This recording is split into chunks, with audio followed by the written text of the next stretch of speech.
एक नौजवान पंहिंजी ज़िंदगी जे मामलात खां काफ़ी परेशान हुयो। हिकु ॾींहुं हिकु दरवेश सां मुलाक़ात थियसि। पंहिंजो हाल उनखे ॿुधायईं। अर्ज़ु कयईं त ॾाढो परेशान आहियां।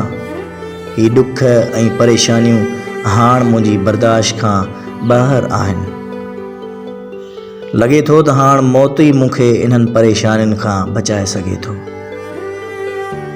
दरवेश उन जी ॻाल्हि ॿुधी ऐं चयाईंसि त बाबा वञ घर ॾांहुं लूणु खणी अचु। नौजवान हैरान त थियो त मुंहिंजी ॻाल्हि जो लूण सां कहिड़ो तालुक़ु आहे, पर पोइ बि खणी आयो। दरवेश चयो पाणी जे गिलास में हिकु मुठ भरे लूण जी विझ ऐं पोइ वरी उनखे पी वञ। नौजवान ईअं कयो। दरवेश पुछा कई इन जो ज़ाइको भला कीअं आहे। नौजवान थुकंदे चयो तमामु ख़राबु ज़ाइको आहे, सफ़ा खारो पाणी आहे। दरवेश मुस्कुराईंदे चयो हाणे हिकु मुठ लूण जी भरे मूंसां गॾु उन साम्हूं वारी नहर ताईं हल। साफ़ ऐं मिठे पाणी वारी नहर जे साम्हूं पहुची दरवेश चयसि हाणे मुठी लूण जी उन नहर में उछलाए ऐं पोइ वरी उन मां पाणी पी।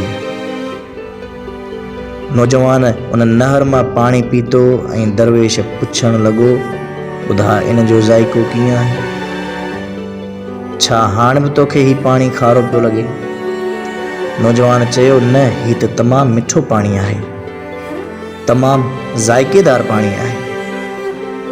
दरवेश नौजवान वटि वेही रहियो ऐं उनखे दिलासो ॾींदे चयाईं त बाबा असांजे ज़िंदगी जा ॾुख बिल्कुलु इन्हनि लूण वांगुरु आहिनि।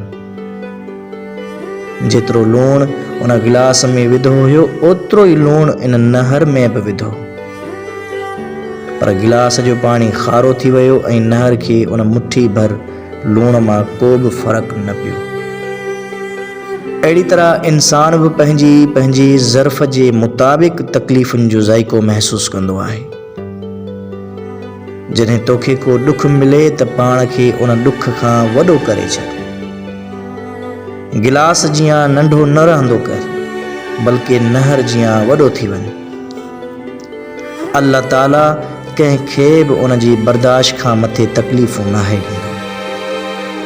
उन जे करे यकीन हुजणु घुरिजे त जेतिरियूं बि तकलीफ़ूं ईंदियूं मुंहिंजी बर्दाश्त खां मथे न हूंदियूं।